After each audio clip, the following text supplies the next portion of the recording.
Every religious thought isn't spiritual.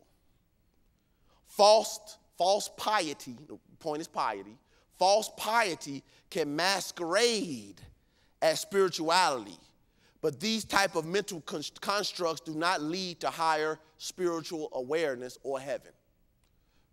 So we have to be very careful that when we are dealing with religion, because people will promote something to being of God when it's really of the traditions of men. So we have to ask ourselves, is this loving? Is this of peace? Is this harmonious? Is it compassionate? Is it an alignment with wholeness? Because if not, then it could be false piety. Some of the people who act the holiest could be the meanest people. Because the piety is not in the tradition. The piety is in allowing spirit to show up as you. It doesn't make a difference how many scriptures you can quote and how many books you've read and how many years you've been in church. It does make a difference how you treat yourself and others. That makes a difference. Jesus said, men will know you that you are my disciples by your love for one another. When the man asked him, what should he do to attain eternal life? Jesus said, love God, with all your heart, mind, soul, et cetera, and then love your neighbor as what? Yourself. But as Dr. Johnson always says, if you don't love yourself, your neighbor's in big trouble.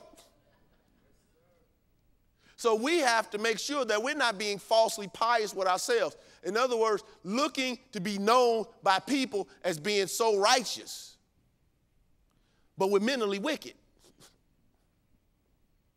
That's really the story of Job in the Bible.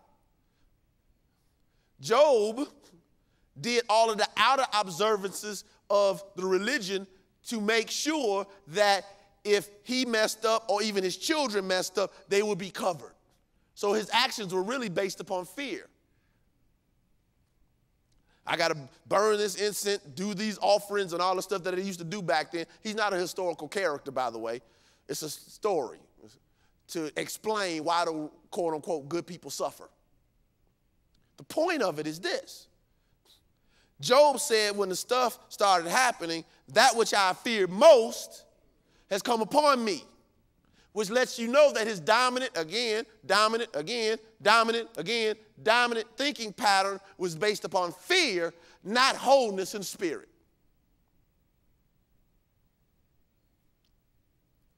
So if we want to experience Christ consciousness, false piety won't do it. We have to submit. We have to be willing to allow spirit to work through us. We have to, as the Apostle Paul said, die daily. And he also said, whatever things are noble, true, trustworthy, upright, et cetera, think on these things. The pattern has already been given to us. Apostle Paul said in Romans chapter 12, verse 2, don't be conformed to this world, but be ye transformed by the renewing of your mind. To become formed means to be shaped by something outside of you.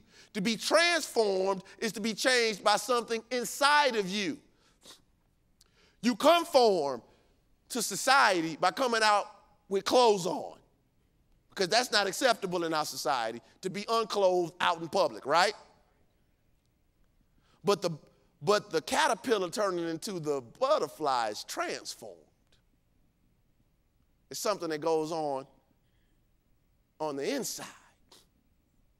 And spiritual work transforms. It does the work on the what? Inside. All right, next point. Trust your intuition. Everybody that is with you is not for you. And this is a tough one, because I know we want to always think that everybody is upright, but that's just not factual at this point. And we have to have wisdom enough to know, as Jesus says, I never knew you, get away from me. What is that? See, that's Semitic talk, of saying that you have to denounce which is not in alignment with your consciousness. Now, notice I said denounce, not condemn. Denounce means just get away from me. You go do what you want to do. But you don't have to do it with who? With me. So we have to understand that, as I said earlier, trust your intuition, trust your inner guide, trust the inner spirit, because it will let you know what is in alignment with you. Because a person can say, I did this for you, Carolyn. I went through all this for you, Floyd. I got your back. But when you need them, it's amazing that when Jesus went through his experience that only one disciple stayed. One. Because people might think they have your back. And as I told a friend of mine years ago, a friend of mine's sister, look, I might not be able to help you out every time you ask, but like 9 out of 10 times when you need me, I'm there. That's a pretty good human average. Only God is 10 for 10. Only God is 10 for 10.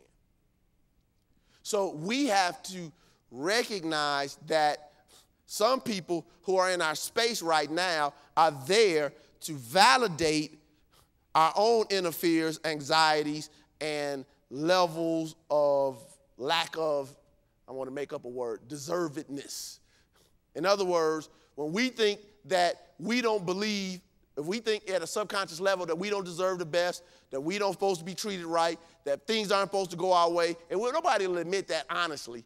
They'll just say it different ways, like, I always got bad luck, or wrong things always happening to me, or situations always going left, or whatever. They don't say it like, I don't deserve good. They have cold words for it. What that's really saying is, I'm not for me. And because I'm not for me, Doc, I have to manifest people in my experience who match up with my dominant thinking pattern. Later in the year, I'm going to do a seminar called Meeting Myself as You. Because I don't have a date for it yet, but I know I'm going to do it. Because we don't recognize that the people in our space are representations of what we think. They show up to match our energy because I just said everything has energy. And you show up to match me. And if I'm on V103 vibration, you're going to show up with the oldies and dusties and the hits. V103 vibration is not going to show up with Lil Wayne. It's a different what? Vibration. So it is with the things of life. There are people, I don't care what city you drop them in, will always find people who are doing bad. I don't care where you go. There's certain people that can find drugs anywhere. I don't care what the neighborhood is. Because that's what they're about. People they'll just be walking down the street. You want some dope? Yeah. Because that vibration is there. Now, you want to be the person that when people are coming in, you want to learn how to make some more money? Yeah. You want to learn how to live a healthy, happy, and prosperous life? Yeah. You want to learn how to get your body in better shape? Yeah. You want to be that person. You want to be the person that's attracting creative, energetic, pioneers. That's being in alignment with your intuition.